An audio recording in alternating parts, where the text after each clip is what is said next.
Hello everyone. I'm speaking to you today from Government House in Canberra on the lands of the Ngunnawal people, where I pay my respects to elders past and present. I'm very proud to be the patron of Fire Protection Association Australia and see the important work that they do to protect life, property and the environment. So in Fire Protection Month for 2025, I'm very pleased to share the message that fire protection keeps you, your family and your community safe. This month, in talks, lectures and workshops, we all have the opportunity to learn from the experience and insights of the fire protection community, including from the experts at the Fiona Wood Foundation, who are at the forefront of burns research and discovery. I'm so pleased that through Fire Protection Australia's PhD scholarship, FPA is partnering with the Fiona Wood Foundation and making a remarkable contribution to injury prevention research and practice. Representing qualified, skilled and dedicated people working in the fire safety community, FPA is Care in Action. And during Fire Protection Month, they invite all of us to show the same care by taking personal responsibility to prevent, prepare for and respond to the risk of fire. And when it comes to fire safety, preparedness is a commitment we all need to make in our homes, our workplaces and the communities we care about.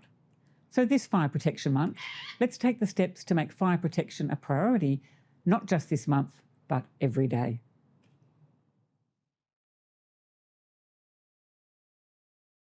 Thank you, Your Excellency.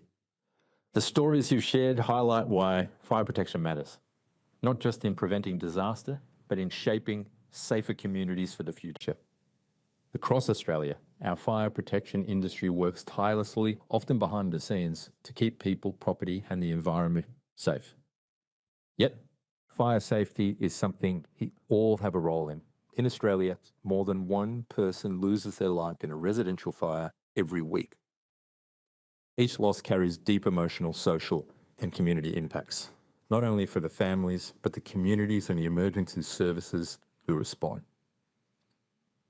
Today's conversation with Richard Mills and Ryan Cleggett will explore the lessons learned from one of the most significant fire events in recent history and what they mean for our built environment. It's a reminder, I think, that preparedness is more than policy. It's care in action, and it's something each of us can commit to. So my name's Ryan Cleggett. I'm the National President of the Institution of Fire Engineers Australia branch. I'm speaking this morning with Richard Mills, who's the former Deputy Commissioner of the London Fire Brigade. We're here to talk about some of the implications of the Grenfell fire and the resulting reports and inquiries that have come out in view of National Fire Protection Month. The Institution of Fire Engineers Australia has a strong association with the Fire Protection Association of Australia, and we're very happy to be able to spend some time collaborating with Richard today and hearing his information. Richard, do you want to talk to us about your experiences with the Grenfell fire and what impact that had on the service that you're a part of and the fire industry as a whole? Yeah, absolutely. Thank you very much for inviting me along. It's lovely to come and obviously have a conversation with colleagues from Australia. I was former Deputy Commissioner of the London Fire Brigade. At the time of Grenfell, I was the Assistant Commissioner for Operational Policy. On the 14th of June in 2017, when the tragic event started, I was one of many firefighters and officers that worked on the response to Grenfell. Part of my role there was in the early stages of supporting in the strategic command point of view, and then the subsequent days went to the scene and worked with specialist fire service personnel around repatriation of the lost loved ones and making sure that we supported the inquiry and police investigation in preparation for what became very public knowledge. Part of my role in the organisation was to look at the policy and procedures that had taken place at the time. There was a lot of quite public knowledge now around Grenfell. So Grenfell was built in 1972-74. It was a brutalist designed concrete building and operated on a stay-put principle. So for those colleagues in Australia that may not know about stay put, it works on the principle that a building and a compartment will contain the fire and operate and hold that fire within that building to allow firefighters to obviously gain access and extinguish those fires. That principle is that we leave the occupants around that premises or property in situ, and we may do phased evacuation. When you look at Grenfell had a single staircase. It's quite a narrow staircase. It had passive fire suppression systems. It worked on fire stopping, fire doors, all the normal stuff that you'd expect within a building. Legislation is very different in the UK compared to Australia. It has improved previously, which I'll talk about in a minute. However, at the time of the fire, where the building had been clad in 2014, the cladding itself, as you know, had a high fire loading, and there was lots of breaches of compartmentation. You said something about your involvement in strategic command on the night. Are you happy to talk about or talk us through what you did and what your involvement was on the night of the fire? Yeah, certainly. So the way in which it operates in the London Fire Brigade is that there were two assistant commissioners on duty at the time. Andy Rowe, who's obviously the former commissioner of the London Fire Brigade, who actually went to the scene and took charge of the scene. I went into headquarters, declared major incident, and then set up what we call is like the goal command, strategic command, and the coordination around that. What that meant was going in and liaising with multiple agencies as a collaborative group to look at what is the collective response, because obviously it was a significant fire. It had massive connotations on not only the building but the surrounding public and the occupants and the surrounding buildings as well. So part of that is liaising and working very closely with police colleagues, local authorities, other emergency services to provide a collective response. The subsequent days, because of my knowledge around urban search and rescue, I then went to the scene on the subsequent days to continue doing the firefighting and take over from the Assistant Commissioner, Dom Ellis, and Assistant Commissioner Andy Rowe at the time. And that was around building stabilisation. That was around working with disaster victim identification crews, which are from the police, to gain entry to the building, to identify those that sadly lost their lives, and to do what we could to help remove them respectfully from the building, to be available for their loved ones so they could actually mourn for the loss of their loved ones. So yours was a significant campaign and significant involvement beyond the initial night. How long were you responsible on scene? So I was at scene on the second day, and then I continued to go back to the scene pretty much for that week. I was sort of doing I was doing the day shifts, as it were, and then because of the safety of the building, we didn't put crews in during the evening, so we only operated during the daytime hours. And then when it was appropriate, we scaled it down on rank, but we remained at scene working with other organisations for many, many months going forward. In total, the point at which we sent the last formal message was about 2 weeks, about 13 days or so. That said, we continued to be on scene for many months afterwards, and when appropriate, because obviously I was in charge of operational policy at the time, I would go to the scene if required. So if we had a dignitary there, or we had a particular issue that needed some support, I'd go down to the scene, as well as other officers with specialist skills and capabilities. So you talked about the initial design of the building and the initial policies that would have applied to the building here in the UK. Obviously, there was a change when the building was adjusted. What's your perspective on the impact that had on the operation of the fire and some of the outcomes on the night? Yeah. So I mentioned earlier around the fact that the building was designed in the 70s. It was compliant with building standards within the UK, and it did its job. When it was retrofitted with cladding in 2014 to 2016, as the inquiry identified, there were a number of breaches that then subsequently took place within the building. How that impacted us as a fire authority, we are reliant on the stay put principle that a building behaves as it's designed to do. And that building always behaved that way as was expected prior to 2017. The challenge came with the considerable fire loading on the outside of the building, the issues around the breaches of compartmentation. So if you listen to some of the inquiry, it talks about the fact that people were seeing fire around their windows because there was obviously a gap that had been covered over with plastic cladding, as it were, and plastic window ledges, as well as the fact that legislation wasn't clear around who owned the front door of the flats, whether that was a common part legislation or whether that was a private person's ownership. What that meant was some of the doors weren't fire doors because people love their homes and decided to obviously change their door. Some of them weren't self-closers. And also there'd been works that had taken place that there was no fire stopping and vents were leaking that was discovered during the night. So it's quite widely reported within the inquiry.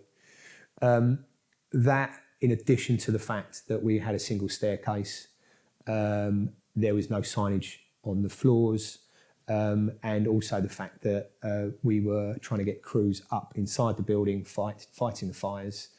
At the same time, people were trying to evacuate. So some of our firefighting techniques required us to obviously force entry into rooms to try and find people. So all those issues then contributed towards why there was so much smoke travel within the building. And it's quite well documented. And I'd encourage people, if they don't know anything about it, to obviously go and do some research on it, because there's lots of lessons that all industry can learn from. So I've listened to a lot of the podcasts about the evidence that was given in the inquiry. From what I've heard, the conditions were quite severe in the building.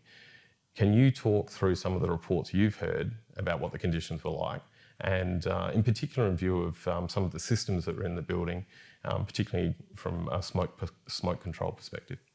So it's well documented within the inquiry around some of the conditions that the residents were being faced with, as well as the firefighters being faced with.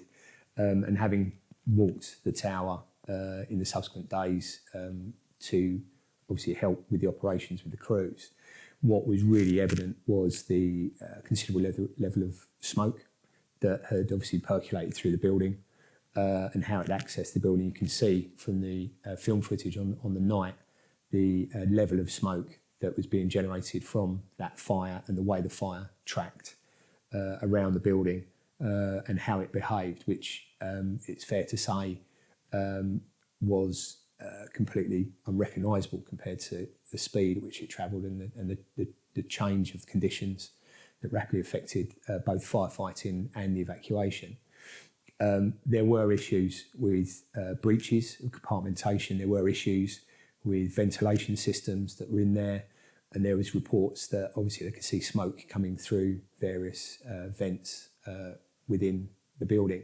That massively hindered operations with crews that weren't able to be able to see. The lack of signage made it very difficult for them to identify where they were. And then the need to gain access to undertake search and firefighting meant that obviously that smoke travel through the building and filling up the corridors and stairwells was an inevitability, sadly. There has been a lot of work that's been done since within the fire service around how can we try and reduce that level of smoke. So we have things like smoke blockers for doorways.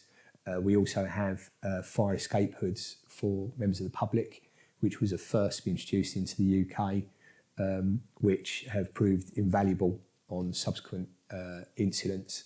And one of those recommendations from the inquiry was all fire services were to have smoke hoods available to the public, which I think is one of those positives, dare I say, that came out of a very, very tragic incident. So you mentioned the design of the building had a single staircase. Once the command decision was made to evacuate the building, what impact do you think that had on the effectiveness of the evacuation? The challenge is that you have people trying to come down the stairs as well as firefighting operations going up the stairs. The stairwell was particularly small and tight. There's documentation and statements from firefighters that were trying to get into the corner of the buildings or the stairwells to make space for people coming down the stairs, whether that was self-evacuation or rescue, as well as the fact that they were trying to take equipment and breathing apparatus up the staircase at the same time in very hot, smoky, virtually zero visibility at the time. So it will always be a challenge if you have a single staircase, because what the crews want to do is obviously gain access to fight the fire, but at the same time people want to evacuate. That's one of the principles around stay put, that if a building behaves as it should do, we're only going to be doing a relatively small amount of evacuation in the early stages for maybe the floor or the floor above, for example, rather than evacuate a whole building. And that's obviously one of the principles around the fact that we have a single staircase. We also have the ability, obviously through dry risers, to connect to the bottom of the building, and then obviously rather than run hoses up single staircases, we then connect hoses to 2 floors below or the floor below, depending on the conditions, to then go and fight the fire. So we try and free up that single staircase as much as possible. The challenge will always be the fact that we need to gain access and they need to come down the stairs. Preferably, if we have 2 staircases or more, we would operate on a principle of we'll take one operationally and we'll evacuate through the other one if it's appropriate to do it. But I would emphasise that is all dependent on the situation and the decision of the officer in charge at the time. There is no hard and fast rule in any of this. It's very much reliant on the professionalism of the crews at the time. So post the Grenfell fire, the inquiry and the reports that have come out, what are some of the lessons learned for the fire service and the broader fire industry? So for those that are unaware, there were 2 stages of the inquiry that was led by Sir Martin Morbick. The phase 1 looked at the operational response on the night in question, and then phase 2 of the inquiry looked at the much broader principles of who was involved in the building, how the cladding came about to be on the building, and that involved obviously industry, regulation and the government. Rightly so, there were a number of recommendations aimed at the fire sector. Some of that was around policies, procedures, equipment, training, and also one of the key ones was about information sharing. We, as a service, as a national UK service, have recognised that there is a need for improvement in our policies and training, particularly around large-scale major incidents of this nature. One of the challenges that differs slightly to other countries is, in my view, things like fire suppression systems such as sprinklers not being a requirement. There is not a requirement for a communication system within these buildings. There's not a requirement for a common alarm system within these kind of buildings, all of which would help not only reduce the fire spread, but would also serve to protect the public in a much better capacity. I think from a fire service point of view, we continue to learn, we continue to understand that we need to share our knowledge and understanding with the industry, and we need to work much more collaboratively with the industry on how we go about our firefighting operations. But more importantly, the industry is continually changing, and we need to keep up with that pace. and so does legislation. There has been some changes in legislation since Grenfell. The fire safety regulations and the building safety has been adjusted, and legislation has shown that. And a building safety regulator is becoming involved in relation to holding people to account.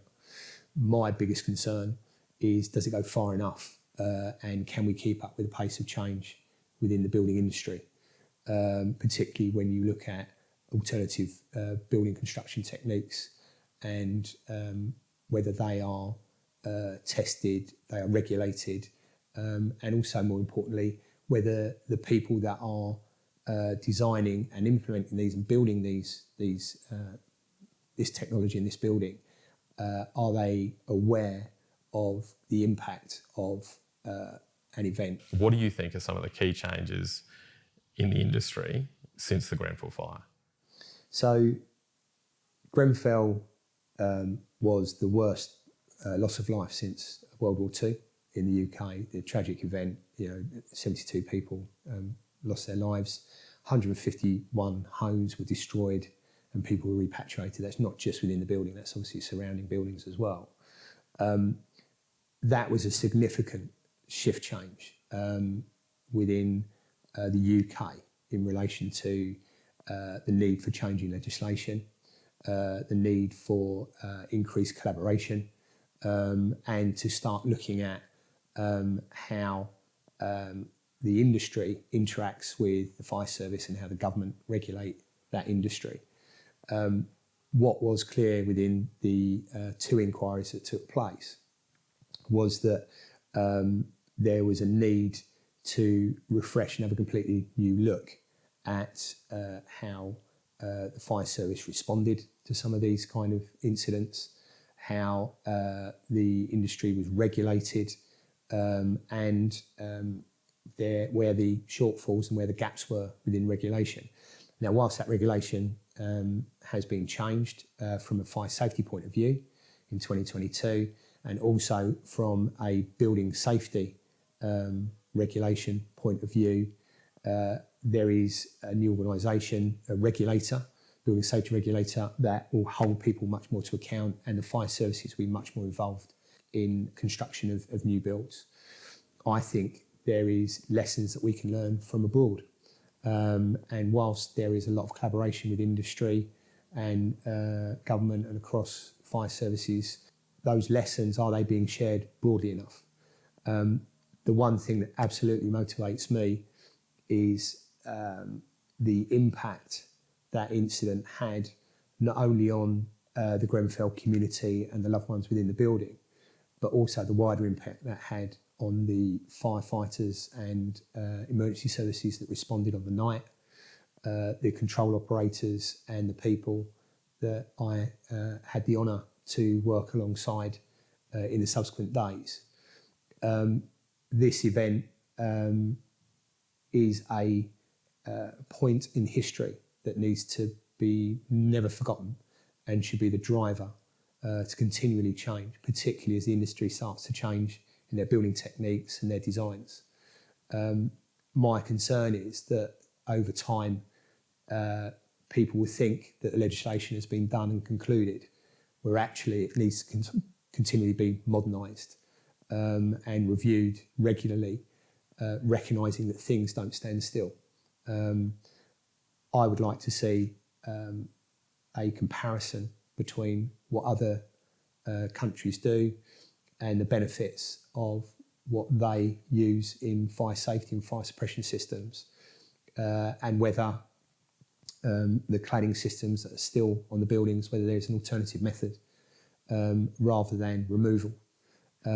Remediation is still ongoing within the UK, and it's continuing to take many, many years, bearing in mind the event happened in 2017 and we're now 2025. People are much more aware of cladding now, and we are now better trained as a fire service to recognise and respond and deal with those kind of things. However, there has to be a solution out there that will enable either that cladding to be removed quicker replaced, or alternative solutions which allow that cladding to remain in place. That is something that the industry needs to consider, in my view, to ensure that these buildings are as safe as possible, as quickly as possible, for the residents and occupants of those buildings. September's National Fire Protection Month in Australia, which is strongly supported by FPA Australia. There's still a significant combustible cladding issue from a remediation perspective in our country. What do you know of the scope of the problem in the UK and the efforts to remediate here? So shortly after, obviously Grenfell, there was a building risk review that was initiated by the UK government. That identified about 14,700, I'll talk very general numbers here, of buildings over 18.5 metres within the UK, of which about 6,500 were inspected by the fire services. Within that group of high-rise buildings, there was a significant number of that 6,500 that were identifying that needed fire safety or been fire safety breaches within those buildings. So 68% of that 6,500 buildings that we looked at were identified as having some form of remediation required, whether that was cladding or whether that's the other fire safety breaches. Of that, 78% of those buildings were in London, which is a significant number of buildings that were identified as needing some form of fire safety intervention, as well as obviously some of that being the cladding concerns. One thing that was an absolute driver and was key to identifying this was obviously the Hackett Review, and the fact that it was identified that there was a lack of skills, capability and competence. There was ignorance and my language, and arrogance in relation to some of the legislation, which allowed people to work through loopholes, and it wasn't clear on who had those responsibilities. That's why legislation changed. The fire safety legislation changed in 2022. One of the big challenges is the speed of remediation for the cladding, and the fact that that is still continuing 7 years on. There were things like waking watches that were put in place, which obviously had a huge impact on the residents as a safety means until the remediation had taken place. The government is proposing to look at buildings below 18 metres, and that it will be in the coming years. My concern is obviously what we highlighted further. This is for high-rise buildings. This is not to do with care homes, hospitals and everything else that may have cladding as well.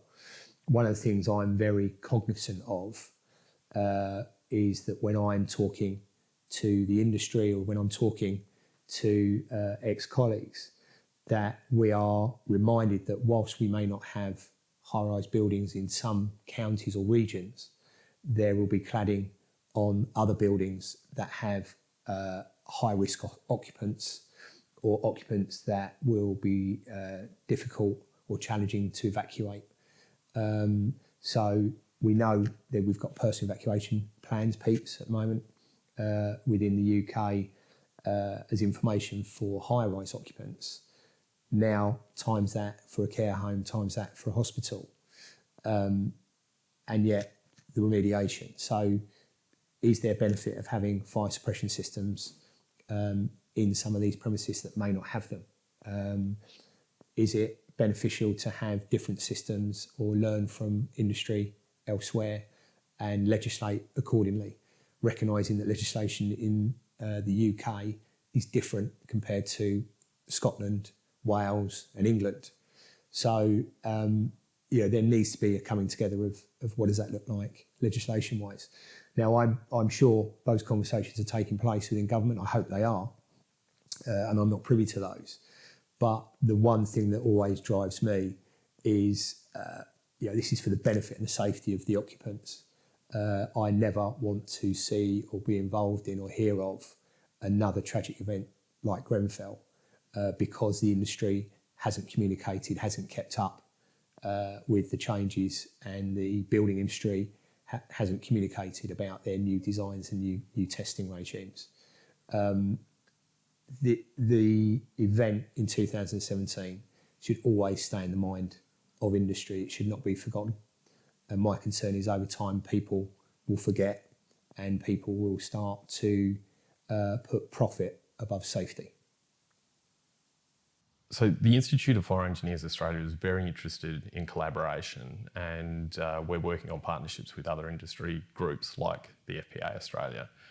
As the Assistant Commissioner in charge of policy post-Grenfell, what did you see as opportunities after the Grenfell fire for broader industry collaboration? So immediately after the fire, the department grew exponentially. It virtually doubled in size in a very short space of time. And there was a significant reason for that, both within developing and improving policies and procedures and equipment, recognising the challenges that we faced. But more importantly, I had a brilliant team around me who knew the importance of collaboration with industry, with other fire services, and knew that we don't hold all the answers. One thing that was very clear is that we became more open to those conversations, more encouraging to involve other organisations, and we actually set up a number of working groups that use the skills and expertise of other fire services, industry leaders, and it's not just around obviously the high-rise issue, but it was a much broader, recognising alternative technology, recognising the up-and-coming risks, the changing environment, and climate change, and how we would then operate in the future. Now, we wouldn't have all that information as a fire service, so it was really important that we reached out to people like the FPA, to people like organisations like the IFE, as well as the building industry itself, to gain that knowledge and experience. And we didn't look just within the boundaries of the UK, we looked internationally as well. It's quite a common joke within my department that I was the least travelled. Although I ran the department, most of my team got the opportunity to go all over the world to see best practice and to work with some incredibly intelligent, well-informed, articulate individuals and bring that knowledge back to the UK. And more importantly, sharing that knowledge with fire service colleagues up and down the UK as well. A really good example of that was the National Operational Guidance Project that was run by the National Fire Chiefs Council, NFCC, who recognised that to standardise and share knowledge and understanding across the fire sector for consistency in the UK was key, and that was about obviously drawing from international experience as well. And I'm confident, certainly from a policy point of view, that if those people remain in that department, that they will continue to do that since I've retired.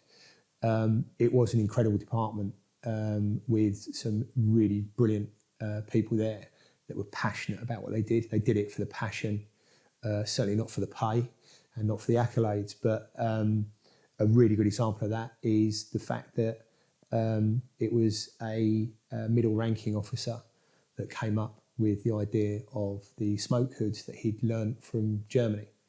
And he joined the department, and all credit to him, he not only implemented it into London, but it became a national requirement. That, for me, shows the value of looking outside of your own organisation and the value of working with other organisations that hold some of those answers, and you don't need to reinvent the wheel. I think one of the things I've increasingly learned since I've retired from the fire service is the value of sharing knowledge and experience within the industry and within the sector. I was very blessed to work in the organisation for 30 years and have a wealth of knowledge experience that I've had the privilege of being able to share with the IFE Australia and obviously with the FPA Australia as well, doing something like this. But I've learnt a huge amount from having those conversations. Having the privilege of going over and interacting with world leaders on a whole range of subjects that I'd never ever thought about, and it's a real education, and you don't stop learning when you leave the fire service. The importance of being able to share that information, not only with people like myself, but also with the fire service industry, is invaluable. And I was quite late to the party of understanding that.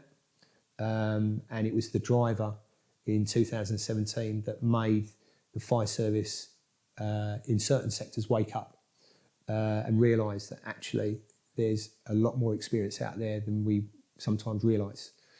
And to lean on people like the FPA and lean on people like the IFE to gain that knowledge and experience, share that knowledge and experience with your workforce, and basically improve your education of what's out there and your knowledge of what's out there can't be underestimated. We have some brilliant people out there in the world, and we need to draw on those individuals to make the world a much better place. It sounds a bit cliche, I know, but it's when we don't do the horizon scanning and we look very internally to say we have all the answers, is when we are at risk of having another mistake. I immensely enjoy interacting outside of the fire service. I immensely enjoy speaking and hearing about the challenges, much broader than my field ever was as an operational officer. And I think the art is how do we get that into the fire services at grassroots level.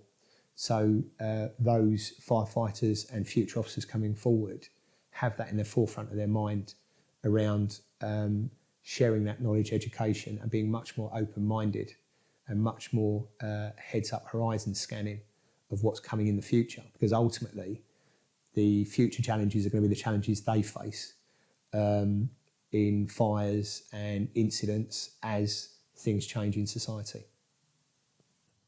Phase 2 of the Grenfell inquiry identified some negative behaviours in the industry. What would you like to see from the fire service that could better collaborate and improve on this?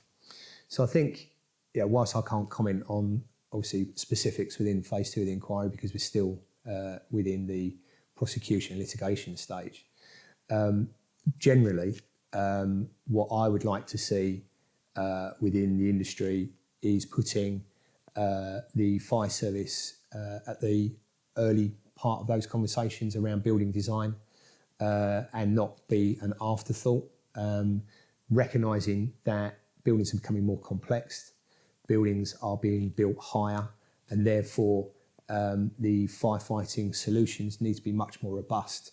The human body we've identified in the fire service can only take a certain amount of punishment, and the higher you get in the building, the more challenging it's going to become. So it's even more important that those systems are effective and work for the needs of not only the occupant, but work for the needs of the responding crews.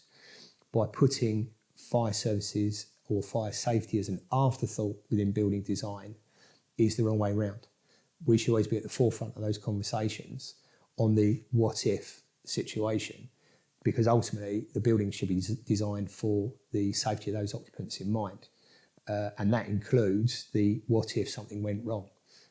How would we go about either with alerting, evacuating and rescuing people within those buildings. My concern is even now the industry can tend to think of fire safety as a hindrance. Clearly, when you are asking for additional stairwells, you're asking for firefighting shafts, you're asking for all these extra things, these are valuable land space or floor space being taken up in buildings that could be used for other things, apartments, for example, and that is obviously a cost. against their profit margin. However, I would argue the installation of fire suppression systems, the installation of more robust fire safety measures prevents the catastrophic damage of buildings. So yes, there is a financial impact in the short term, but the long term is the safety of that building and the safety of those occupants. Recognising people may do the factors of, well, what's the likelihood and the risk calculation.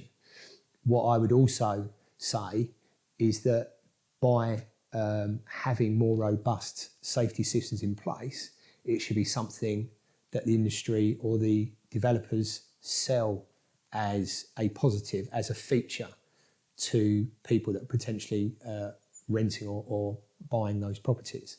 They do that in the car industry. You talk about some of the safest cars, and we all know some cars that go on that. They do that around protection of stadiums, about the protect and security. So why doesn't the industry plug the fact that actually they've got some of the safest fire safety systems within their building? It always seems that the fire safety is the poor relation in some of the forefronts thinkings around the building industry. We're actually, if we're at the forefront of it, we are actually putting peace of mind to the community, peace of mind to the residents, and they should be championing that they are the safest building in their country or in their sector, and not something as, well, we've got to put this in because legislation makes us do it. You look at the building industry around safety design. Building industry talks very proudly around the fact that their building has concierge service, that the building is a secure entry system, the building is safe and secure from a point of unwanted people or theft or damage. Very rarely do you hear them talk about it being the safest building in relation to fire safety, in relation to alerting, evacuation, procedures and plans that they have in place. They don't use it as a sales technique. If you look at the car industry, if I said to you, you're going to get a family car and you're going to put the most precious things that you own, your loved ones, in a car that doesn't have airbags, doesn't have this, doesn't have that, you're going to choose the safest car. So why would you go and live in a building without the same level of safety? The industry could use that as a sales pitch around, this is going to be the safest building. This building is guaranteed to, have suppression systems. It holds sprinklers. We're not required to fit them. Legislation doesn't require to fit them, but we have a standard.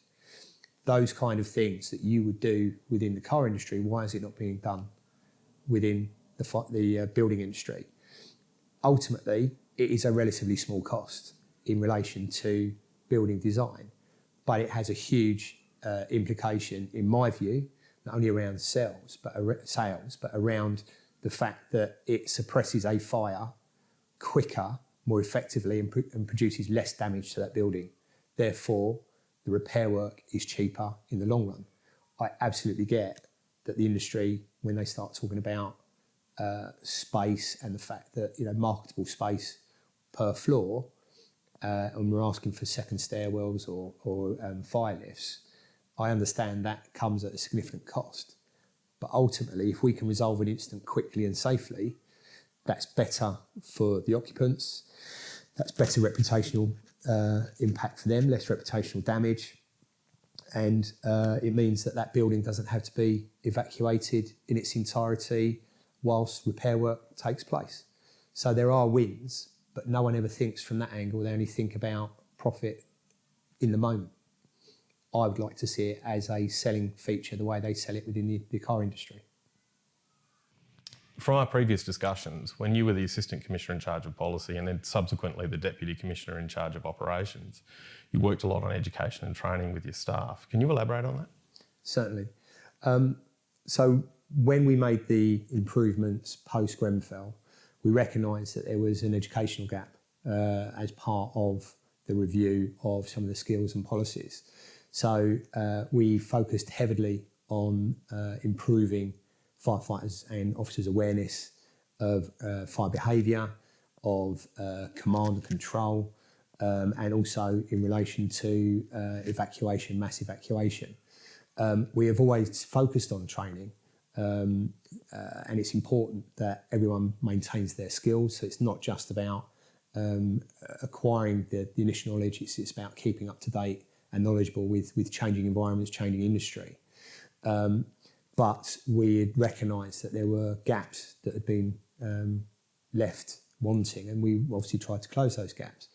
I think it's really important that we learn from industry and use industry knowledge and experience and share that with the fire sector, particularly when we start talking about new technologies and new building designs, to make sure that firefighters, officers responding to these buildings are aware of the changing systems. That buildings are becoming much, much more complex.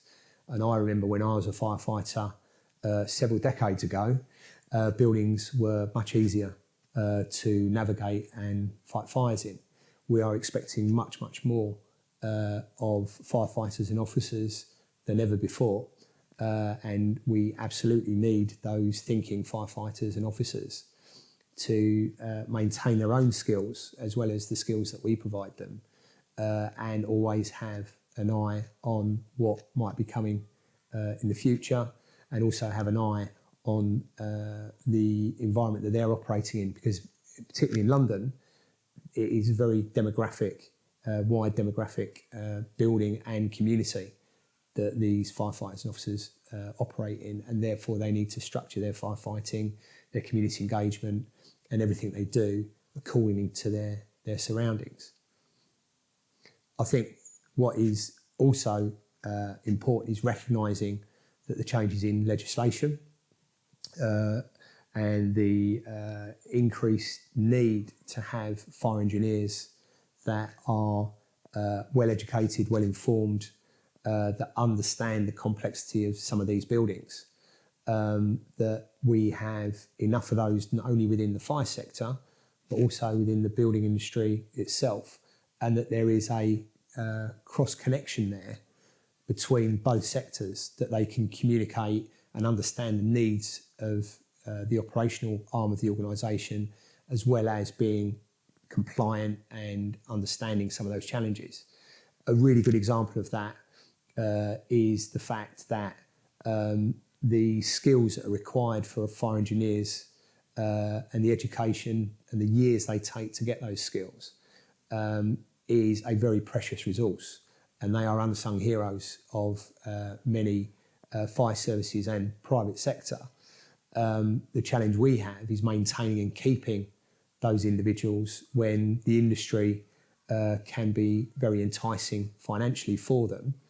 And what I would say is that we are blessed to have people in the fire sector that are not financially driven, but are driven by the drive to do the right thing for the fire service and for the public. And they not only represent the service, but we are very fortunate that we have some of those individuals working inside and alongside government in the UK, advising, informing and influencing some of those thought processes around legislation, about building safety reviews, about enforcement, so that we have a collaboration piece there with some very skilled people that have the fire service in the forefront of their minds. Personally, if I could get more fire engineers out there in the industry, I think it'd be a blessing for everybody.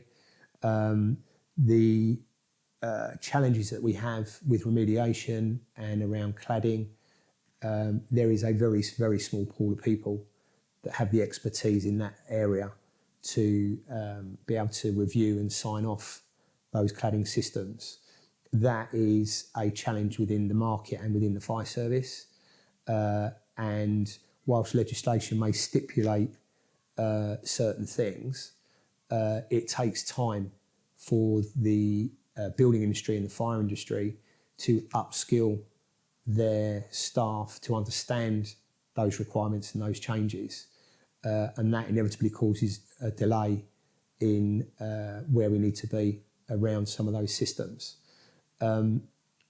Legislation can say one thing, it's the upskilling of the industry and the upskilling of the fire service, which Dame Judith Hackett in her review, identified that there's a skills gap there, and that was done in 2018. Dare I say, if it was done again in 2025, would the outcome be the same? Let's speculate on that rather than make any wide sweeping statements.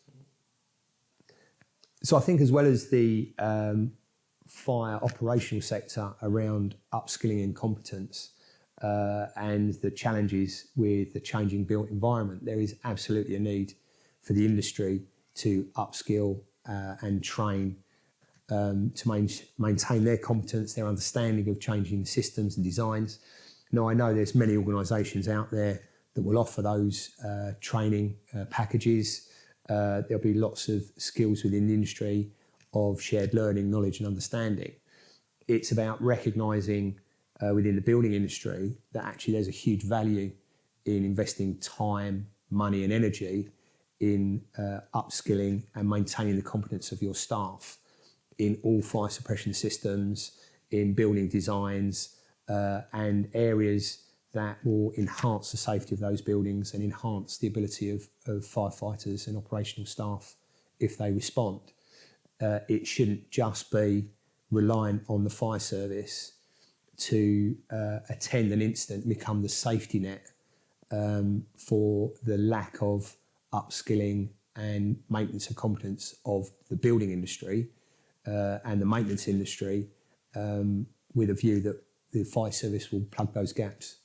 What is absolutely evident is that in the past, as I've talked about remediation, talked about the building risk review, that there has been occasions where, dare I say, there's been a lack of understanding or competence applied in maintenance or refurbishment by the industry, and maybe individuals are not understanding how what they do connects to the overall fire safety of the building. That they are there to fit a door, but they don't understand, by not fitting the door correctly, how that then impacts the ventilation system, for example. There needs to be a broader education of, you may be one piece of a puzzle, but without all those pieces connecting, then you don't have a safe system. And I think that is not just about the competency of your specialist field, it's understanding about how your specialist field contributes to the overall safety of the building. And that's a piece of education that needs to happen across all skill sectors. Thank you for joining us for this important discussion.